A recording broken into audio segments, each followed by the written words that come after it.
Kali ini kita bersama Bro Ferry. Ya, Bro Ferry seorang yang pernah menjadi relawan di Partai Solidaritas Indonesia. Kebetulan. Oke. Nah, Bro Ferry ini sosok yang sering diperbincangkan, ya kan? Dengan apa ya? Dengan ya kata-kata di sosial media yang agak-agak mengganggu gitu. Nah, perihal ini kita mau mempertanyakan sini, kenapa Bro Ferry ini terkesan sekali mengkritik, suka banget mengkritik, ya kan? Kita pengen tahu sih dari apa ya, dari sudut pandangnya dia, ya kan? Alasannya seperti apa? Oke, silakan dijawab Bro Ferry. Sebelumnya terima kasih nih Bro Syarial nih dari Ketua DPC Johar Baru ya kalau nggak salah sekarang ya. Kita pernah giat bersama waktu itu ya di masa pandemi terakhir ya. Tapi walaupun sekarang masih pandemi masih berlaku. Ada dua. Kalau saya sih jujur aja hanya ingin menyampaikan sesuatu kepada PSI. Tapi tergantung daripada PSI-nya menilai negatif atau positif. Tapi sebenarnya kalau secara pribadi saya ingin apa yang saya sampaikan itu untuk membangun PSI ke depannya. Karena sekarang ini saya lihat untuk dekade-dekade terakhir ini setelah pileg ini sayang sekali tidak dimanfaatkannya kekuatan-kekuatan yang ada di PSI ini untuk jadi momentum kebangkitan PSI ke depan, tapi melainkan saya melihat suatu kemunduran. Kemunduran dari segi apa? Manajerialnya. Kemunduran dari segi apa? Saya menangkap khususnya di Jakarta ya. Di Jakarta ini fokus saya kan di Jakarta. Jadi saya melihat itu, menilai itu suatu kemunduran dari segi struktural dan manajerial itu di beberapa lokasi DPD ya. DPD itu tingkat wali kota ya. Ya, tingkat wali kota DPD itu tidak maksimal. Oke. Itu loh. Jadi ya saya melakukan hal-hal seperti itulah. Oh, jadi sebenarnya maksud dan tujuannya lebih kepada kritik membangun sih. Ya, tapi kan banyak juga notabene menganggap negatif ya. Okay. Artinya seakan-akan saya arogansi dengan dengan PSI. Gitu. Okay. Jadi intinya adalah selama ini Bro Ferry ini merasa bahwa punya sesuatu yang ingin disampaikan melalui postingan-postingan di sosial media yang sebenarnya pengen menyampaikan itu sebagai suatu bentuk kritikan yang membangun, ya, kritikan yang positif gitu. Tapi mungkin bisa ditanggapi pro dan kontra, gitu kan? Ya sama lah kayak di anggota dewan kan, Pak Dewannya fraksinya PSI itu suka mengkritik dengan kinerjanya pemerintahan ya kan. Nah mungkin kalau di PSI ini kan seakan-akan saya melihat kok semua kader-kadernya tidak ada yang sedikit pun komplain. Nah, kita bukannya artinya saya di luar daripada jalur, artinya saya mencoba mengkritik, membangun untuk PSI. Mantap. Oke, jadi kita mau ambil salah satu postingannya sih sebenarnya. Wah, yang mana nih? Nah, yang mana nih? Postingan ini ada screenshot chat sebenarnya ini. Berantakin gimana, semua pengurus bla bla direstruktur bla bla bla, ya kan, mungkin kali hanya sayang dulu habis bla bla bla, nanti kita tampilkan lah chatnya di situ. Nah, sebenarnya ini kenapa bisa muncul seperti ini? Itu saya ada pertanyaan sebenarnya bukan pertanyaan sih, ada WhatsApp pribadi saya masuk para pencinta PSI yang dulu pernah juga kita bersama-sama memperjuangkan PSI. Oke. Kan khususnya di salah satu wilayah lah, di Jakarta ini. Saya tahu itu sebenarnya keinginan mereka, masih cinta dengan PSI, dengan partainya. Terus saya memberitahukan kabar seperti itu, terjadi begini-begini perihal di manajemennya, itu yang saya bilang. Saya mengkritik itu terjadi manajerial yang tidak kurang baik, ya jadi seperti itu. Oh gitu. Jadi sebenarnya balik lagi, kritikan itu sebenarnya untuk menyampaikan pendapat. Ya, itu sebenarnya ditujukan satu ya, target sebenarnya ingin saya sampaikan itu kepada pimpinan tingkat atasnya, satu tingkat di atasnya, misalkan DPW atau DPP lah yang mungkin bisa melihat. Karena ini yang terjadi di tingkat kepengurusan daerahnya. Oh. Itu yang terjadi. Karena saya menyampaikan itu karena aspirasi dari teman-teman gitu yang pernah dulu berjuang. Terus mereka masih punya rasa cinta, masih punya harapan untuk PSI ke depannya bagaimana. Oke. Jadi sebenarnya di sini kita mencoba meluruskan aja sih, mempertanyakan, karena memang istilahnya apa ya? Melihat postingan Bro Ferry ini kebetulan akunnya namanya @fer_aja ya. Iya, betul. Nanti boleh di follow itu. Nah, kritikan-kritikan itu yang agak sedikit menyentil ya kan, ini kenapa sih gitu. Nah, cuman dalam hal ini dia kalau saya perhatikan tidak menyebut istilah wilayah Jakarta mana Jakarta. Adalah itu private. Cuman ya itu kita melihat satu nih tingkah cara-cara yang dilakukan oleh orang tersebut ini kepada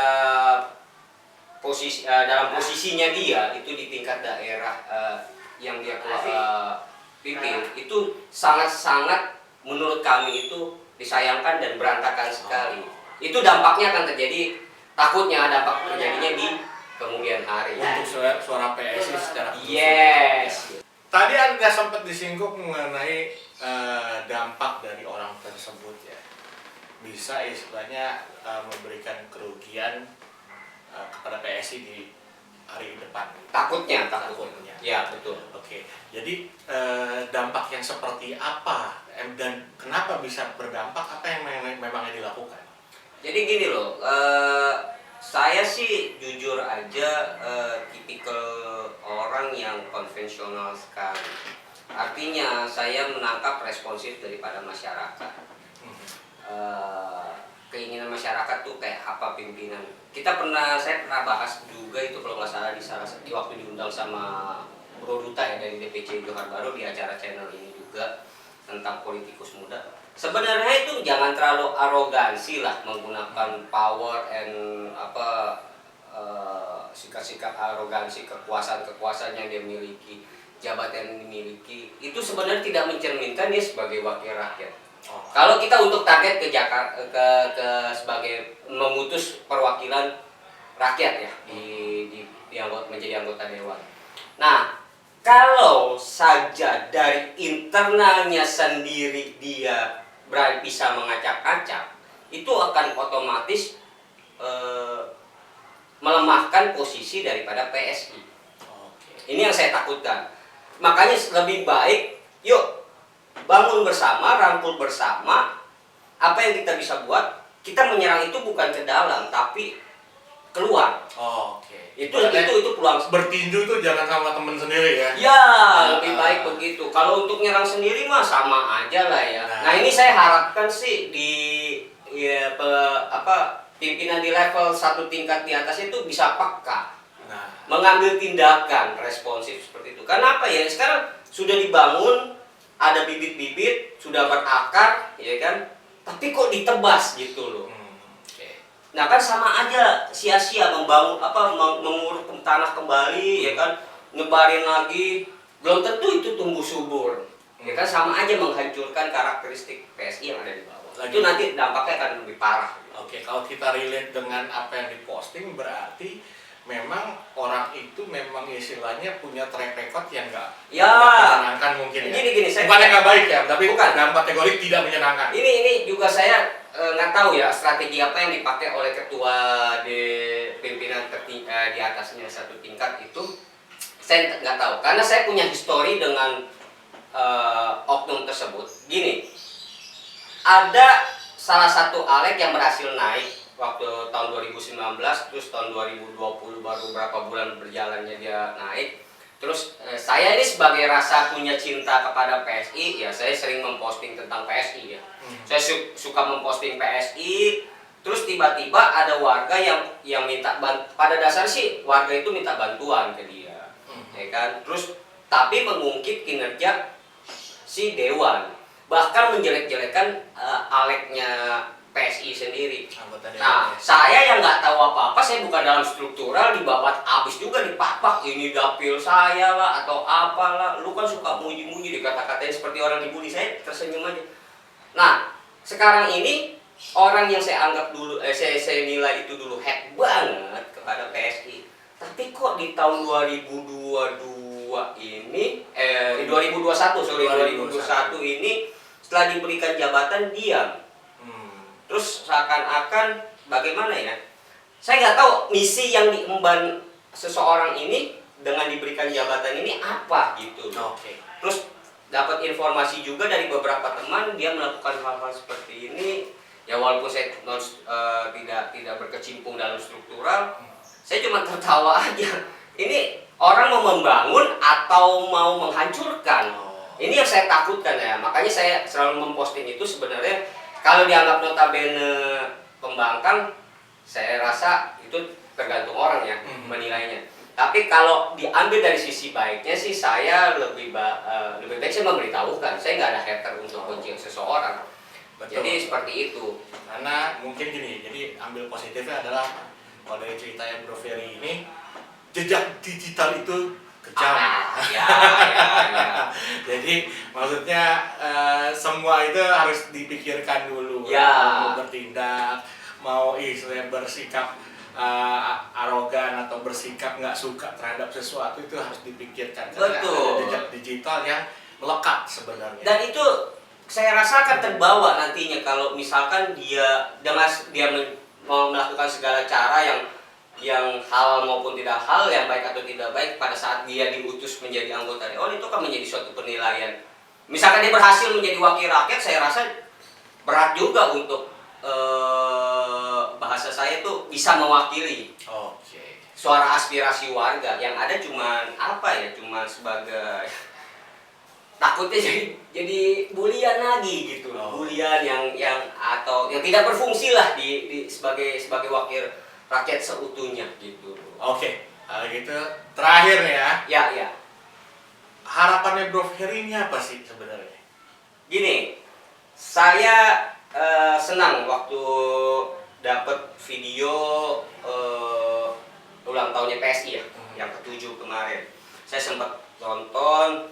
Harapan kita itu selalu dari awal itu di 2019 itu memang PSI ini akan besar. PSI ini akan menjadi partai yang menjadi barometernya khusus untuk anak muda, dan memang sebagai partai yang bisa membawa suatu suasana yang benar-benar diinginkan seperti reformasi itu berarti tidak ada lagi jadi pola-pola pikir itu adalah pola-pola pikir anak muda, lebih segar, lebih fresh. Itu yang sebenarnya saya dari dulu. Jadi impiannya tuh yuk bangun suatu ini dari anak-anak muda. Nah, disinggung di ulang tahunnya ke-7 kemarin PSI itu juga menjadi harapannya yang diucapin sama Pak Presiden kita ya, Pak Jokowi. PSI ini akan menjadi partai yang besar, PSI ini akan menjadi partai yang lebih lebih menonjol ataupun apa. Banyak sekali harapan. Jadi saya menangkap di situ, gunakanlah semangat amanat-amanat tersebut, harapan-harapan tersebut oleh para pemimpin-pemimpin PSI ini ditangkap, terus bisa diwujudkan ke depannya menjadi partai yang benar-benar partai intelektual, partai milenial, partai anak muda, dan partai yang bisa menjadi partai harapan kemajuan bangsa di berikutnya. Jadi lebih kepada istilahnya sesuai dengan arahan Presiden atau yang dikatakan Presiden Jokowi bahwa PSI akan besar, ya kan? Nah, juga istilahnya harus bisa membesarkan secara mentalitas juga mungkin ya. Karena itu kita pernah diuji ya, kita pernah uji coba, punya barometer saya begini. Kalau dulu waktu di pileg itu historinya PSI mungkin salah satu partai yang notabene tidak pakai uang bukan Mahal gitu ya. satu mahar, terus kedua tidak pakai intrik-intrik politik yang zaman dulu lah ya, istilahnya serangan fajar atau apa. Saya terlalu yakin kader-kader PSI waktu perjuangan di tahun 2019 kemarin itu adalah bukan berasal dari keluarga yang ekonominya hire banget, jadi tidak ada namanya serangan fajar. Jadi memang yang ditampilkan itu intelektual, yang ditampilkan itu pemikiran segar. Nah, jangan sampai sekarang ini PSI melupakan hal-hal tersebut. Dan partai anak muda yang berani berkontradiksi. Makanya saya bertarungnya di luar, jangan di Yes, dalam. kalau bertarung di dalam mah sama aja bodoh menurut saya. Oke, itu pesannya berarti ya. Ya, masih ada harapan. PSI 2024 peluangnya sangat besar memang. Kita bisa manfaatkan. Betul. Apalagi dengan program channel kayak begini ya. Nah, Ini saya sangat senang karena saya juga salah satu mungkin mengikuti ya. Walaupun saya nggak terlalu sering menonton lah. Saya lebih senang mendengar daripada celoteh di luar. Tapi ini seperti channel-channel seperti ini, saya berharap ya kayak Bro Ria channel ini bisa berlanjut, bisa membawa PSI ini, amin. menambah elektoralnya di tahun 2024. Oke, sama-sama berjuang ya. Ya, Oke, kalau gitu kita sudahi dulu. Jangan lupa untuk di-follow ya kan jaring aspirasi warga sipil, subscribe, like, dan komen. Nah, jangan lupa nih follow juga Instagramnya Bro Ferry @feraja. thank you. Oke, gitu ya. Salam solidaritas. Terima kasih. Salam Salam solidaritas. solidaritas.